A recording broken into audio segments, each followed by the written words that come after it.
Saksikan siraman rohani yang syarat arti, bahasanya penuh makna, membuka hati, menyentuh sanubari. Berlian, berbagi kemuliaan Ramadhan. Setiap hari hanya di Kemenag Banda Aceh News.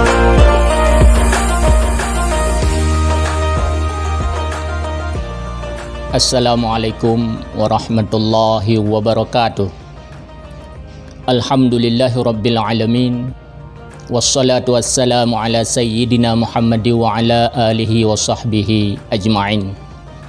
Saudaraku, program Berlian, berbagi kemuliaan di bulan Ramadhan. Bulan Ramadhan merupakan bulan yang penuh hikmah. Bulan di situ terkumpulnya maghfirah, dan juga bulan Allah istijabahkan setiap doa hambanya.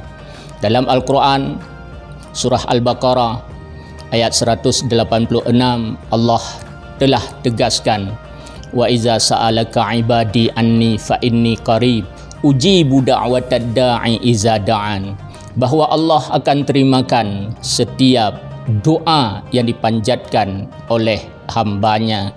Rasulullah sallallahu alaihi wasallam menyatakan bahawa bulan Ramadan ini adalah yustajabu fihi doa. Allah selalu terima doa hambanya. Apalagi kita dalam kondisi sedang berpuasa.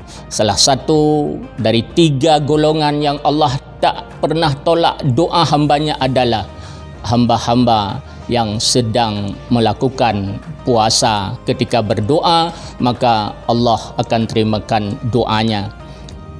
Doa ini di bulan Ramadan ini seharusnya selalu kita panjatkan di sepanjang waktu. Berdoa untuk kita diterima setiap amal ibadah kita, memohon ampunan kepada Allah, memohon ridhanya Allah di dalam kehidupan ini. Di sinilah bulan Ramadhan merupakan bulan istijabah doa. Karena itu kita saudara-saudara semuanya, setiap saat, setiap waktu, gunakan waktu ini untuk kita selalu memanjatkan doa kita kepada Allah. Apapun yang kita mohon kepada Allah pada bulan yang mulia ini, insya Allah Allah akan perkenankan doa kita.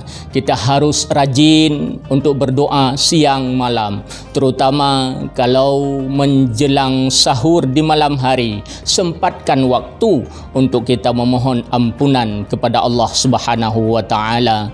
Allah Subhanahu wa taala menyuruh kita, wabil asharihum yastaghfirun. Orang-orang beriman ketika tiba waktu sahur, mereka selalu sempat untuk memohon ampunan kepada Allah Subhanahu wa taala. Begitu juga ketika menjelang berbuka puasa, seharusnya kita juga panjatkan doa-doa terbaik untuk kita mohon kepada Allah agar Allah berikan kehidupan ini lebih baik. Allah berikan ketakwaan kepada kita agar kita dapat menjalani kehidupan ini dengan lebih baik dan sempurna dengan berakah pada bulan Ramadhan, bulan suci ini. Saudaraku, program Berlian yang sangat mulia di bulan Ramadhan ini, seyogyanya kita setiap waktu, setiap saat memohon ini kepada Allah. Setiap saat kita harus tingkatkan amal ibadah, amal soleh kita.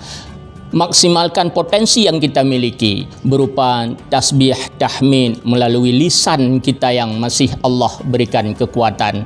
Kemudian ketika kita punya kekuatan badan yang masih sehat ini, gunakan potensi itu untuk terus beramal soleh, berbuat yang terbaik sesama, terutama dalam beribadah kepada Allah. Sempatkanlah kita untuk salat berjamaah, tingkatkan salat-salat sunnah dalam kehidupan kita. Begitu juga kita, Allah amanahkan harta pada kita, manfaatkan potensi harta ini untuk beribadah kepada Allah. Setiap hari kita sempat untuk memberikan sesuatu kepada saudara kita, merupakan ibadah yang terbaik di bulan yang mulia ini. Dan semua itu kita akan bungkus dengan ikhlas, dengan doa kita kepada Allah Subhanahu wa taala kita bungkus dengan label ikhlas, kita kirimkan kepada Allah Subhanahu wa taala setiap amal ibadah yang kita lakukan.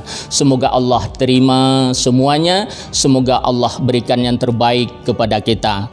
Saudaraku, program Berlian Berbagi Kemuliaan di bulan Ramadhan yang mulia ini, pada akhirnya kita berharap setiap amal ibadah kita Allah terimakan, setiap perbuatan baik pada bulan ini Allah terima dengan memohon doa kepada Allah Subhanahu wa taala. Mari kita panjatkan doa untuk kebaikan diri, ketakwaan diri, kebaikan pribadi kita. Mari kita berdoa setiap saat untuk kebahagiaan dalam hidup berumah tangga. Mari kita berdoa setiap saat agar di lingkungan kerja kita Allah berikan kemudahan untuk kebaikan bersama, dan semoga juga setiap saat kita berdoa untuk keselamatan bangsa, keutuhan negara NKRI yang kita banggakan ini selamat dari setiap bencana. Allah hindari dari setiap wabah, terutama virus corona yang masih melanda. Demikian, mohon maaf. Wallahul muwafiq ila aqwamit thariq. Wassalamualaikum warahmatullahi wabarakatuh. Terima kasih. Anda sudah menyaksikan program Berlian Berbagi Kemuliaan Ramadhan hanya di Kemenag Banda Aceh News.